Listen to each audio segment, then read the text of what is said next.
welcome to the Long Way Home podcast, or the Long Way Home show. We don't know what we're going to decide yet. This is our inaugural episode. It's our first episode, and first we're going to kind of go through an introduction to ourselves, the whole reason why we're starting this podcast, and a little bit behind the concept of the Long Way Home. So, start off with myself.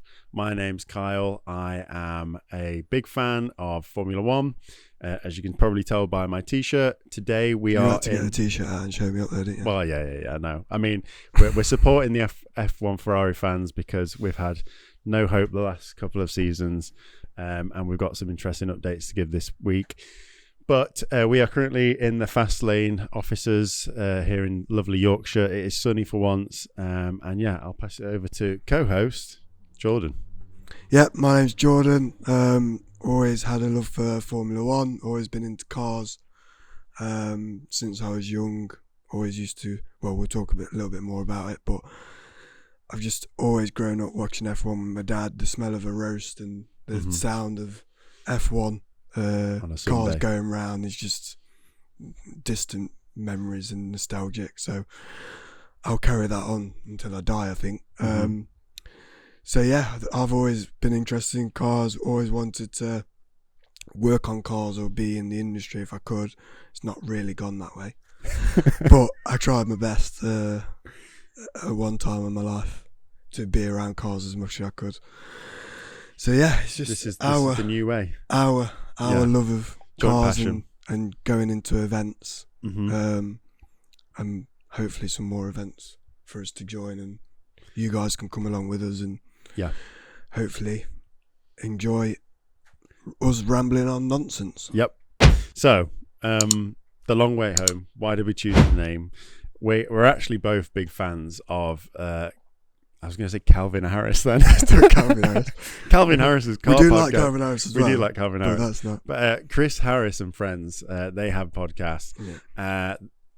We can probably go into a little bit why we love that so much. But basically, when we were kind of both bouncing ideas of what we're gonna call this podcast, what was the one that we had? There was like Legacy in what was it? Legacy in Drive or Legacy something? Legacy in Motion was one of them. Yeah, and then there was. Which you guys might say, that's a loads better name. Why have you chose this? It's rubbish. But no, I think we use ChatGPT to try and come up with different ideas. We went with the theory of, it was a topic on that other podcast, on Chris Harris' podcast, that sometimes you do just want to be in your car and be in it a little bit longer and decompress for whatever reason that it is. Yeah. You want to sit in your car, take the longer way home, even if you haven't got any of these amazing cars that are around us. Even if you are in your Fiesta ST or a 3 Series, you just want to sit in it a bit longer, finish listening to whatever you listen to, whether it's a song or a podcast, and just take the longer way home and make sure you finish it before you get there. So we're hoping that this show is going to be so captivating, so enthralling, and so, what was the word that you said earlier? I can't remember. Oh, I can't remember now.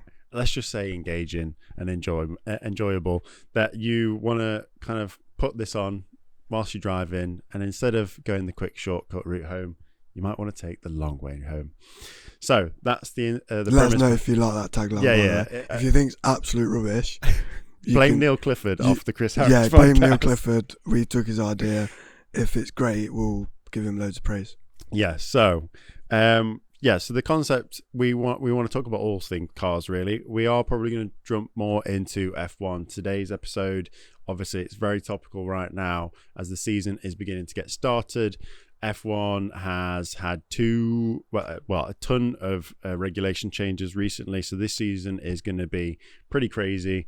There's going to be a lot of kind of unpredictable events, I would imagine, in terms of how things start to progress as updates come out throughout the year and different teams go ahead of each other, all this kind of stuff.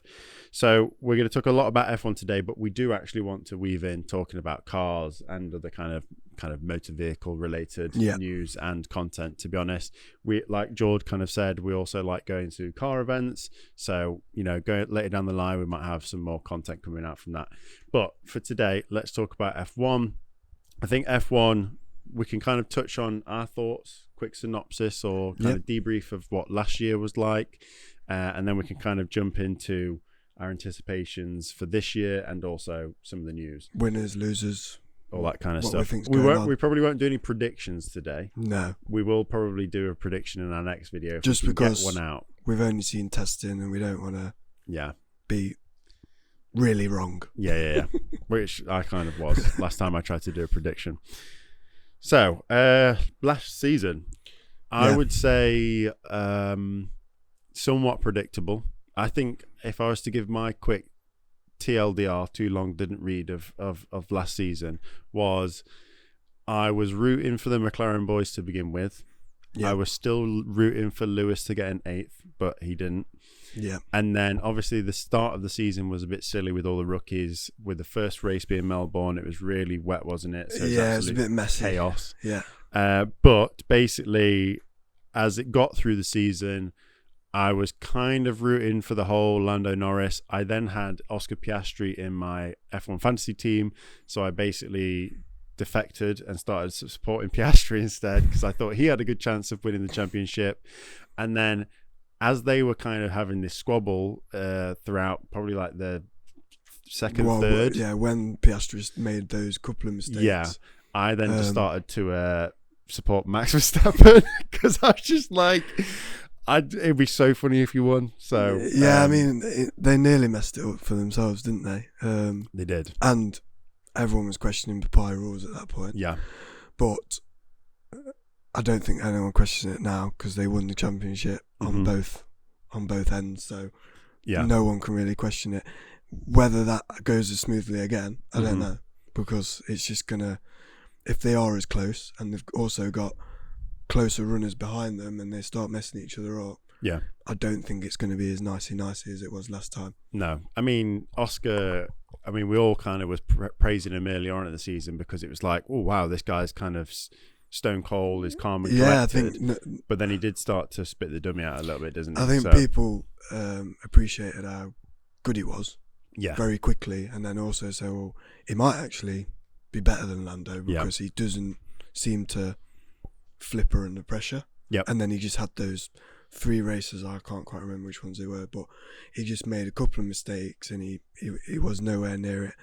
Lando tended to be more consistent. I think when it changed for me was is it earlier on in the season when was it Canada when Lando went into the back of Oscar and he kind of went in a slipstream, went to go left or do a dive anyway, and then it just literally took his wing off. And then I think most people thought at that point, is that gonna? Yeah, I think that's when I thought the turning point. I thought is that going to be Lando lost his head? Is that going to be Piastri now? Is he just going to be smooth all the way to the end? But it turns out he wasn't. Yeah, I mean, I've always been a Max because of being Lewis, British, all this kind of stuff. Yeah, I've been a Max kind of not a fan of Max, but then just I don't know what, maybe the whole baby thing, he kind of seemed to calm down. I saw way more off the track Max, and I started to warm towards Max. Again, probably a mixture of Chris Harris again. His video, definitely. We both loved that video, didn't we? In the Ford GT car. He basically took him out and asked him loads of questions. I think they started off in was it a Ford Escort? Yes, or something like that. And he was just asking questions, and you don't really get to see Max on a personal level. Whenever he's being questioned on, if you're just watching Sky F1 or Netflix, he doesn't want to be there. And if you notice, he's barely in Drive to Survive. Because he hates it. He's just racing, that's all he's about. And obviously, he did kick off quite a few times last year about him swearing in press conferences, and people just seem to be having a go at him. But to him, he's like, I'm here to race, I'm not here to talk about... I'm not here to be like, I'm not here to be a famous person, a celebrity. I'm here to drive a car really fast, and he does it really well. And in comparison to the 2 other drivers that Red Bull had last year, you could tell how much better he was. I forgot about that in comparison. Hajjar was slightly better than Tsunoda, but it was. It's interesting. It's going to be interesting going into this year to see how Max performs, because I think in the preseason testing, it's not looking like the Red Bulls. It's not looking they're up there unless they've stopped themselves from pulling something out. Yeah. But I think they'd be silly to do that, seeing how much faster the other cars are. Yeah. They're not way off it. No. I think last year they were worse. No, and it's the At the beginning of the start of season. last It year. could all change massively as they Yeah. get more used to the cars. But I know that Max says he's not happy with the car. He says Yeah. it's basically Formula E on steroids. That's Yeah, what it feels like it is. I think I saw that. His quote. Essentially, he hates the new cars. Yeah. He probably doesn't want to drive them. He feels like they're not as raw as they were. He just feels like they're a bit automatic. Yep. I think it's because of the increase of battery. Yeah. It just makes it feel more like you said, a Formula E car. So we'll see how it goes on. I mean, from my point of view of watching clips and hearing sounds, and I think they sound better. Interestingly enough, listening to a video the other day, apparently it's only people in the paddock say that it's only the Audi that sounds nice. Oh, it's only the Audi that But sounds apparently better. the Audi sounds the nicest of the lot. Right. And apparently on the first testing in Barcelona, they sent the Audi out. That was the first car to go on track, and And it everyone was like, screaming wow, on the straight, yeah, and these cars everyone's sound going mad amazing. about it. Yeah. And then all the other ones went past, and they're like, "Hang on, it doesn't sound the same to the Audi." So No. apparently they still sound nice, but You Audi just put an sounds the RS3 best. exhaust on it as well. Yeah, probably. put up.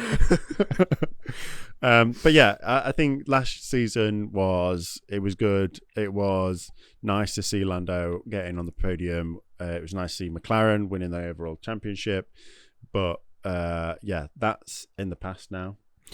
Yeah, that's all irrelevant now. And now there's 11 teams on the grid. 22 people. And we've got some familiar faces coming back. We've got some new face. Oh, I think have we got one new face? Lindblad, is that what his name? I think he's the only It must be new no, face because that I'm aware. I've not heard this. So Is it Arvin excuse my Lindblad or ignorance. something like that? I think he might be the only new person. yeah, I haven't heard people switching around too much. No. Obviously, you got Bottas and Perez coming back. Yep. But they're not rookies. So yeah. So that'd be you've got some news. Do you want to go through some of the F1 news? I've got a little bit of news that I've looked at or doom scrolled on TikTok. Yep. Obviously, everyone's been going mad about the new Ferrari wing. Yep. Which we have a clip of, which we will post up Somewhere. It's got a comparison of three teams' wings and how they're all different. When I first saw the video, I just thought that it was only Ferrari that have done this and no other team have a innovative wing. Yeah. Turns out, through me not actually watching testing too much, they've all got different dynamics of it. So one flips one way and they all have different shapes at certain points when they want to reduce the drag. So if you don't know, there's no DRS anymore. Yep. There's no DRS points. They basically all have a boost button that they can, Which again is probably another thing that Max is which like, is Max what is the hell annoyed is this about. all But it does stop the DRS trains. It does. It stops it being predictive where you're waiting for one part of the lap where they might overtake. Yeah. So I think it's better. I don't agree with the whole battery thing. I mean, it's just, I guess it's like they already had, like, they could use battery to try and get Yeah, speed, but I feel then like it's a bit they've more upped it to. I feel like it's 50-50 now. They've got. I think Yeah. it's like 50% capacity. Or Well, this more is what- capacity. I've not really looked in, but I don't understand what the whole wing thing's about. Is it just are they the ones who are constantly controlling it, or is it automatic in way that the wings work? I think they press it. Right. Okay. So Well, is in it not line with the almost like boost. DRS again, isn't it? Yeah, but I think it's. I mean, not- we probably need to do a deep dive into it ourselves. Yeah, but I just it's just not the zones. It's more strategic. So obviously, if you just blow all your boost up in Yeah. the first two laps, it's going to take you a while to recover it yeah. because the battery pack's so big. Yep. Whereas before, it used to be a little bit, and they used to regenerate it and try and defend off it, but you could never really defend Yeah. against the DRS once you was on a long straight. Yeah. Whereas now, I feel like every team's got a chance of defending because they could equally press that button. Yeah. It's not. You know, I don't think there's a. It's when and where they did. If they've got free reign to deploy it whenever and wherever they want, rather than, like you say, set areas. I think then so. Yeah, maybe like, oh well, McLaren can use it on this corner without spinning out, whereas another competitor can't, kind of thing. So I guess it does add some competitiveness. But if it's the same thing as like, well, everyone statistically realizes that using the boost is still most on the straight, then it's going to turn. It's still going to be the DRS, same. So Yeah, true. I'm just more excited, I guess, because it's different. It's different. They've changed the whole.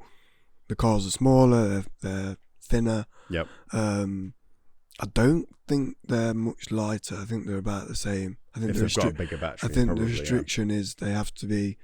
I can't remember the exact numbers, but I think they have to be slightly lighter. But obviously the battery's bigger, so then. Yeah. The other thing I've seen, which I haven't got a clip of, Mercedes. There's a whole debacle going on. Oh, is this about the engine power unit? Yeah. Apparently they've done something with the compression ratios. I'm not a mechanic, so please don't shout at me in the comments, but they've got better compression ratio in the engine, so therefore it can, when it's revving at high speeds or over revving, it can do it for longer. Yeah. Then you get more power output. This can only be tested when the engine is cold. Yep. So that's how they get around it. So they're using a material, I would assume, that I think it's steel over aluminium. I might be wrong. Isn't there something? I don't know. One of my colleagues at work was saying something's made out of magnesium compared to some others, and all this kind of stuff as well. So so I think it's to do with the expansion. So when it heats up, you can get more of a compression. Yep. Whereas if FIA were testing it, then it's the same as everyone else's. So everyone's complaining about it, but surely it's just a piece it's an innovation. It's a piece of engineering. Like, you can't complain about everything, otherwise no one has an edge. You may as well give everyone Formula 2 cars and go around the track. But you know for a fact, if Red Bull had innovated it, Toto Wolff would be walking down going, yeah, of course he would. This is not allowed. Well, there's a little video of when Ferrari's wing does that thing. Yeah. And it cuts to Toto There's Wolff. a meme of him just and walking there's like this music going behind him. It's just like Terminator walking down. Yeah. Like, I need to sort it out.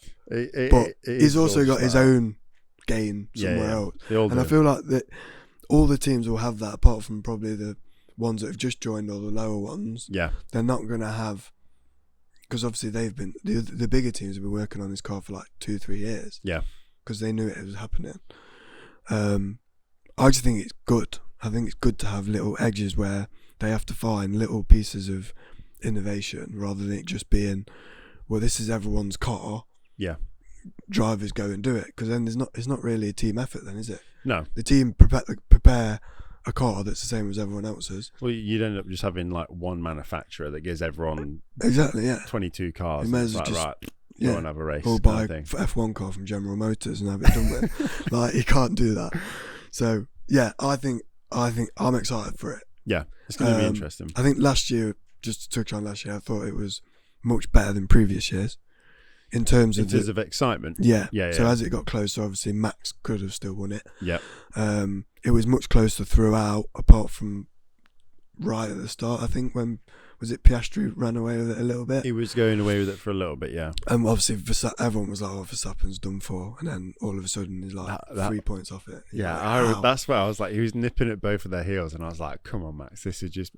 I actually don't want him to win. From the driver point of view, and actual like watching just how good he was, you wanted him to win on that basis. Being spiteful. But I didn't want him to win because he's won loads, and I want Lewis to get 8, not Verstappen to get 4. He's considered to be one of the best F1 drivers to ever exist. So even if he did win and he got multiple, and he starts chasing at the Lewis and Schumacher record, I wouldn't be mad, because I'm like, you've deserved it. But he's got more time in him, but who knows, if he really doesn't like this season, his heart might end up going somewhere else. To another sport. He has just signed that, has he not?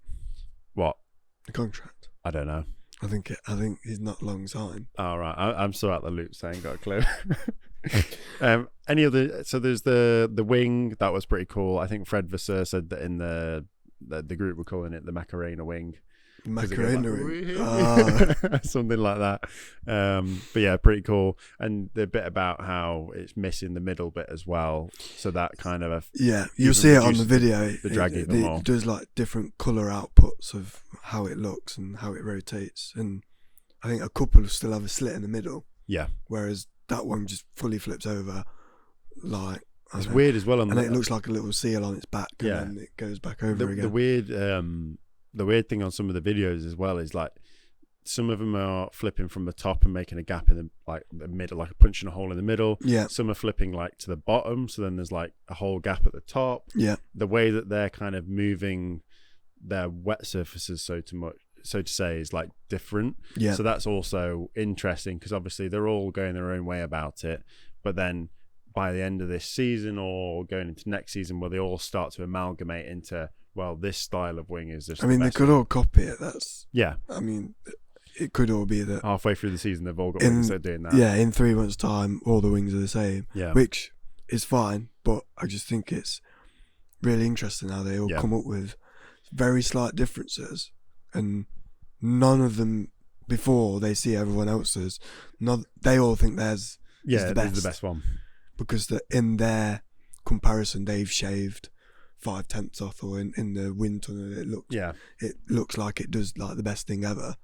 But then, and that's what's in interesting theory as well, on track, they've all got different wind tunnel could be times, rubbish. haven't they? So it's like technically, should the ones that are lower down the grid have better wings because they've had more wind tunnel time? But I guess if you got the brains, then and the people behind it, you might just constantly know through simulations and stuff which one's the best one to go. But the for. teams that have been there forever have got the recruitment in place. Exactly. The new teams have had to rob or get someone new, and then get them up to speed. I'm guessing, but I think the big teams do generally have the edge because they do. They've just been in it for longer. They've got experience. Power. Yeah. And touching on that, I mean, we know Adrian Newey is a bit of an aerodynamics master. Yeah. But unfortunately, judging by pre-season kind of results so far, the Aston Martin's not looking too good. It's not looking too healthy. Yeah, he said it's way off being ready, but it was too late.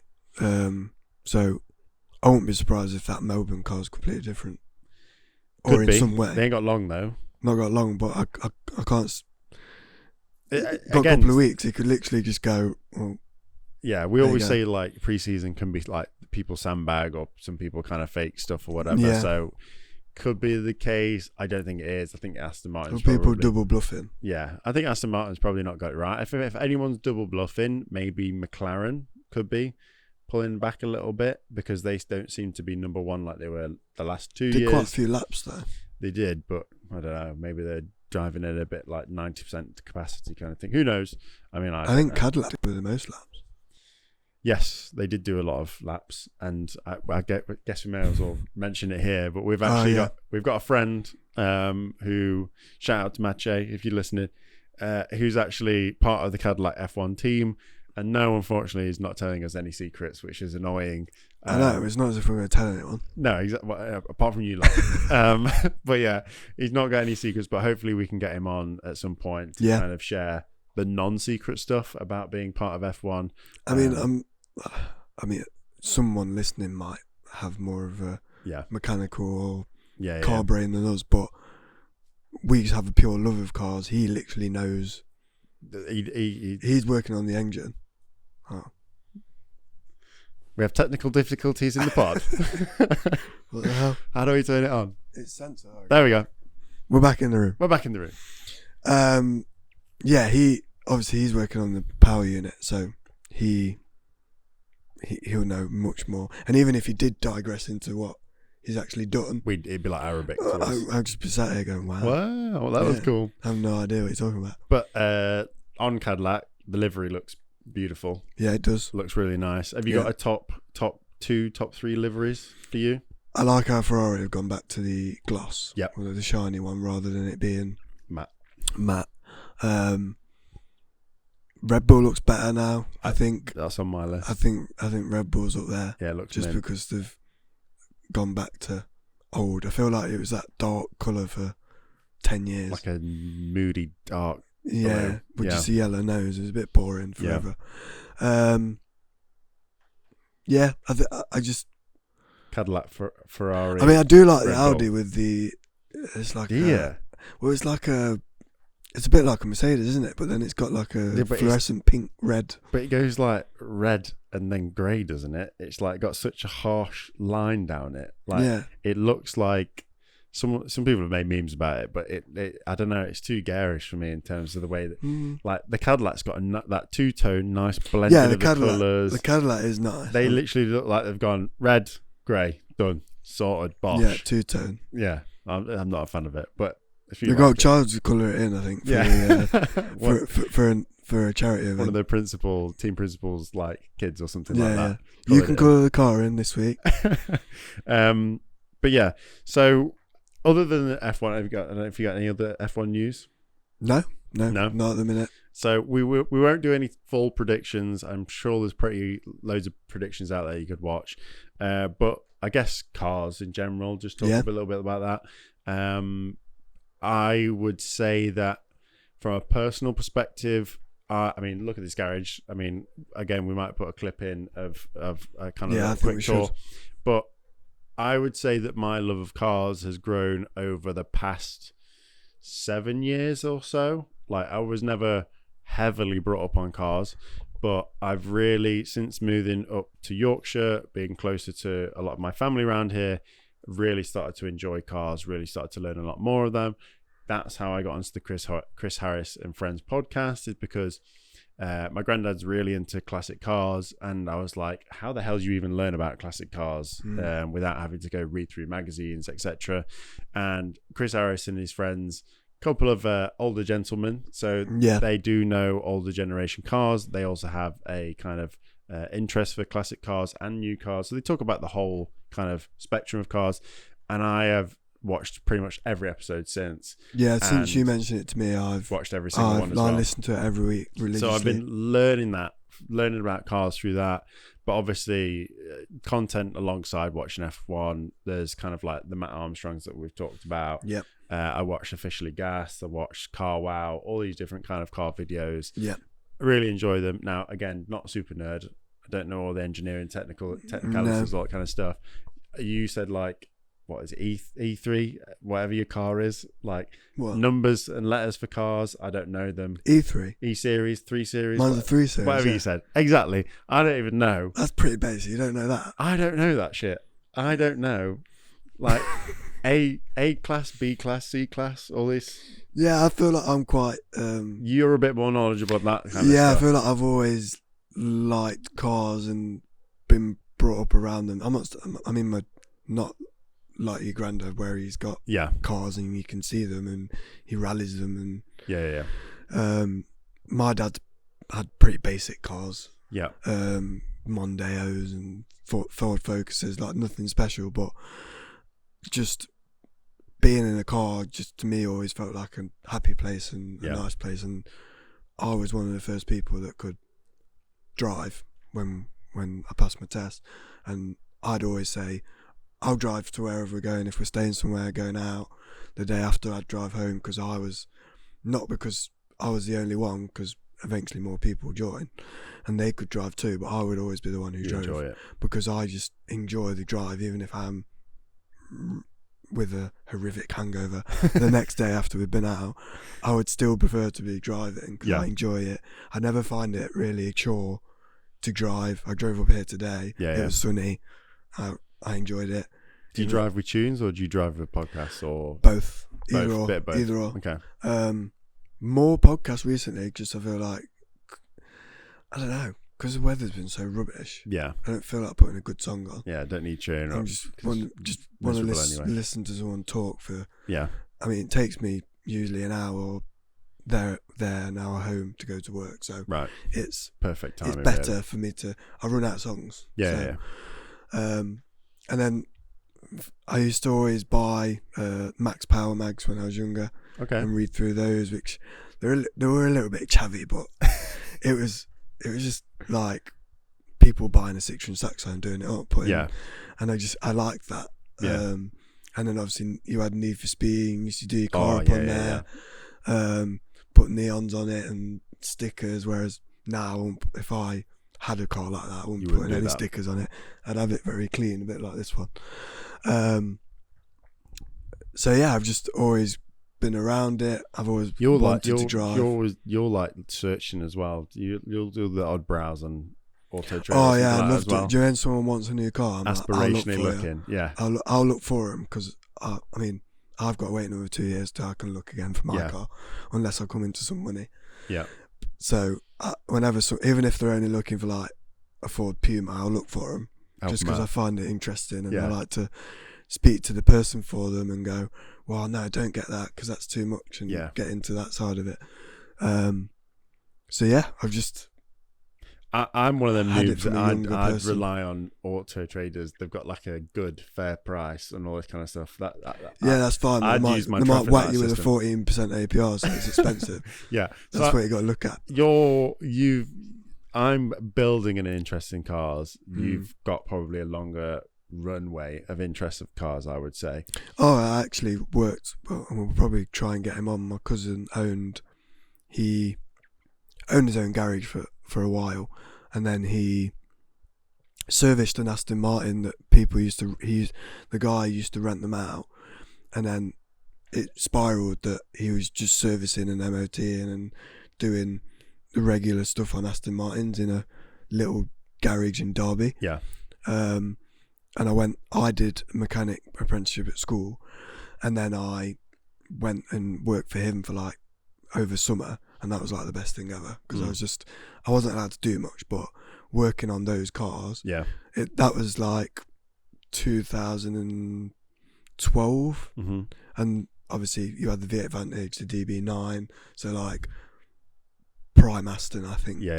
Like in my head, that's maybe because around that time I was working on them and stuff, so in my head that is prime Aston. So he would be a good person to get on because he was such a car nerd. He always finds little niches of business ideas, and he does like plain radio signals now. Okay. So random, but that's again it made me more of a geek because that's what I wanted to go. You surround yourself with the kind of car geeks. Yeah, I think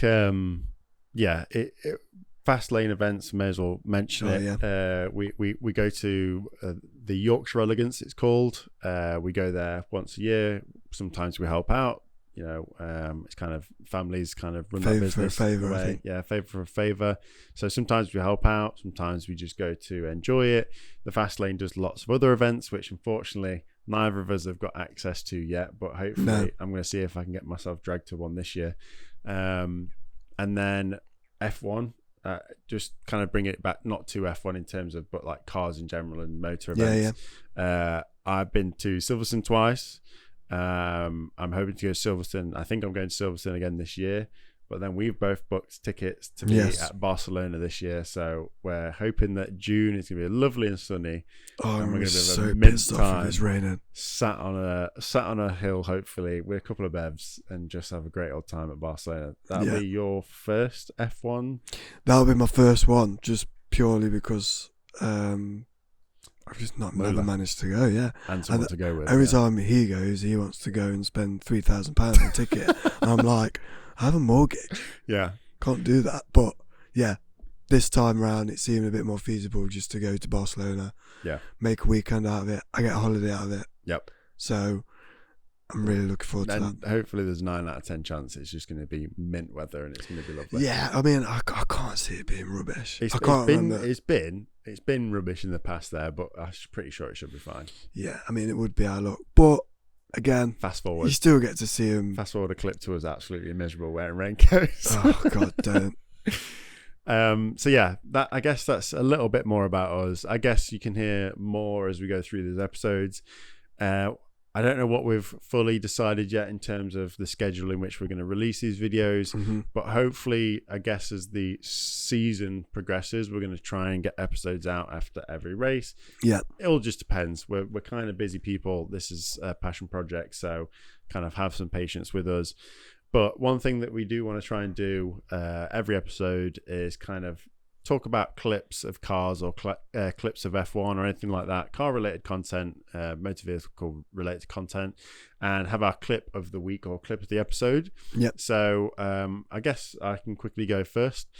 I actually, I think it was yesterday, stumbled upon, I didn't say stumbled upon, I saw it in my subscriber feed, but I stumbled upon the World Rally Championship video, and it was I think something WRC in raw action, I think it was called, and it was the highlights of the Sweden rally that's been going on, and just seeing them cars in the snow, the speed that they're going, like 150 kilometers an hour, on thick snow and ice. Absolute massive cojones the guys have got, and the women. And I think it's just. Oh, not again. You stand up. There you go. I think it's crazy. What they do in that sport. I feel like it's, for me, rally. It's another sport that I'm trying to get more into. It's not as accessible in terms of watching it in person, because you basically see, I guess F1's the same, but you can walk around the track at least and see different bits. But in rally, you're literally going to see the one corner. You just see a car revving off, going round, or going over a little jump, but that's about it. I think that's on the bucket list. I think that's bucket list something to do. I think that and the TT is something that are on my bucket list for things I'd love to do. I bet it's cheaper anyway, isn't it? Because you're not really doing much. You stood behind a ribbon. Yeah, a ribbon and a couple of trees. Basically hoping that you don't die, but also get excited by it as well. But I've seen the videos of like the people who do go there and stand on the little verge of grass, and then you watch them go, phew, and I bet even that enough, they're thrilled. Oh yeah, because you just feel how close it is. You literally right next to it. So. But that video thought was really good. We'll obviously link that in the description for my video. Maybe we can put up a quick 3-second, 5-second clip. But yeah, just the idyllic scenes of the snow of Sweden. It was also quite sunny there, so it was even nicer to see that. But then listening to the cars, I think we both agreed earlier, it with the little raspy turbo anti-lag. Yeah, they stay at high revs, don't they? Because they have to keep the torque up. When they go around the corner, they can just set off rapid again. And it's so cool watching the rally cars. They almost they move. Obviously, they brake in hard, their nose goes down, and they set off again. Because the suspension is literally on stilts. And when I think almost every kind of stint, they end with a bit of a ramp that they finish. They go through the final gate, and then you just see like the stilts of the suspension and the wheels come down, and then they just kind of like cushion and collapse. It's so cool to watch. Whereas F1 obviously is still interesting because of the speed and watch them go around. But it's my hopes some point either this year or going into next year, I'm going to build some more followership into kind of the World Rally Championship. Did you used to watch the Ken Block stuff when you used to? Oh yeah, all the Gymkhana stuff. Nice. I don't watch Travis as much, but I think the actual WRC is something that is underappreciated. Yeah. And like F1 was underappreciated for many, many years. And now it's getting way more hype. I think it's publicised all wrong. Yeah. I think it needs the format needs changing in some way, that it's broadcasted better and made relevant, because I think it's just a bit in the shadows.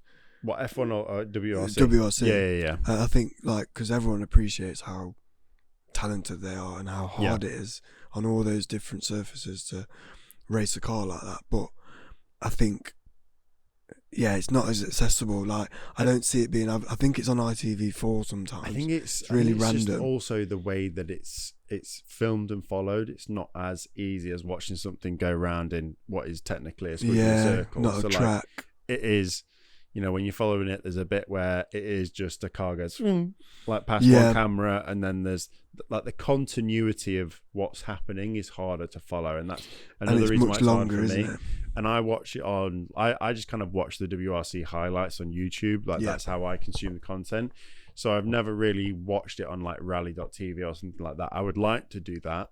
But again, it's time and understanding it, and probably just more of a slow break into it. But hopefully at some point, if there's anyone who can put stuff in the chat and in the best ways to probably get more into the WRC, let me know. Or how they view it and keep up with it. Because I think, whenever I see it come up on my feed, I always watch it. Yeah, it's crazy. It doesn't come up as frequent as F1 because I get more engrossed in F1. It's not as frequent. Yeah.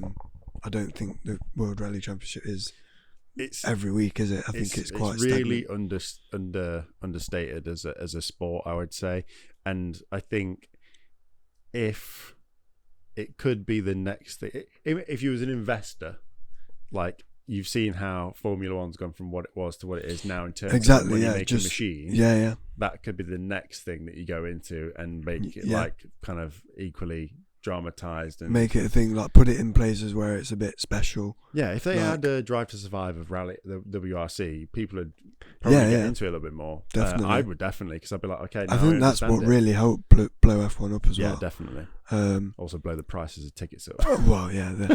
But I think, yeah, me watching, that's also helped me get into it more. I mentioned that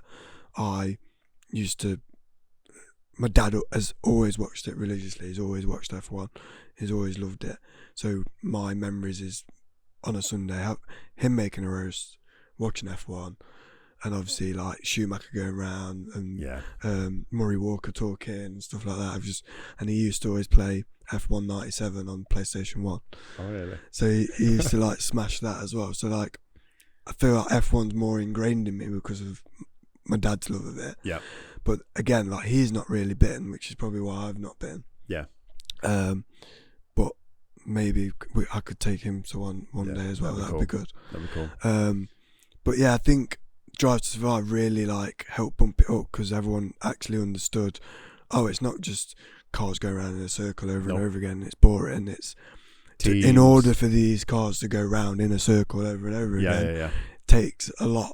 Yeah. It's not easy. All these drivers do training and have to go through so much stuff in order to do it. They are the amount athletes. Of people that are involved as well, just behind the scenes, logistics of it, the whole setup like the literally packing it up and getting it somewhere every week crazy. is madness. And then all the stuff that you don't see attending a Grand Prix weekend as well. There's even more, like, whilst they're not just showing the race, all the stuff that's going on there, like the Porsche Super Cup that can be going on, all this. Yeah, because so you got many different things you got pre stuff. on. Yeah. And I think that's a super cool thing when you go from watching it on TV to then going in person. It's like, holy crap, there's even more stuff. Like, and then you leave that week and you're like, that was well worth it. Well, I bet you got more exposure to that because you was on the other side. You wasn't in the stand, were you? You was like was it the paddock bit? Oh, paddock when I first went, yeah. So you got to see way more of it. But then being in hospitality now, again, equally. I mean, you see all of it. I mean, getting a pit walk is obviously another level of experience, but that's few and far between people who get to experience that. But yeah, it's just being there in person on a weekend's crazy. So, what was your clip for the week? The rear wing thing. Oh, rear wing thing. So, the Macarena wing, which and we've spoken about. The breakdown of it.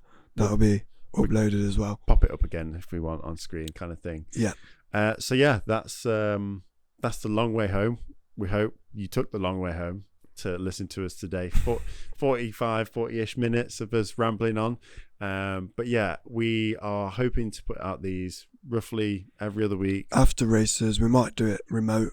Yeah. Because obviously, Carl's in Leeds, I'm in Derby, so bit of a trek. Yeah. But we're going to try and join up as much as we can. Might not always have this amazing backdrop, but try and keep up with the news, and like Carl said, we'll do our predictions, and we'll also have some segments that people could possibly get involved in. So anything that you have that you might think is really good news for F1 or cars, comment, we'll read them out, get involved. I think that'd be really good to touch on. Yeah, 100%. Every week. That will give us a bit more content and sense of community. Exactly. Yeah, definitely. Because at the minute, you've got us two bumbling on TikTok, and whatever we find, you guys might have much better algorithms and all that kind of stuff. Yeah. So that's it from us, from Kyle and Jordan. We hope to see you in the next few episodes. We will put this out as soon as possible from this recording. We are pretty much recording this on the Sunday as Bahrain testing has finished. So hopefully we'll be putting this out live on the channels as soon as possible. We look forward to seeing you in the next episode. Oh, and when the race does come out, we'll do the good, the Stroll, and the ugly. The good, the Stroll, and the ugly. Yeah. But Stroll might end up being good, so we might have to change that. But at the minute, he's bad. He's bad. Lovely talking to you. We'll hopefully see you in the next episode. Thanks for listening, guys. Bye-bye for now.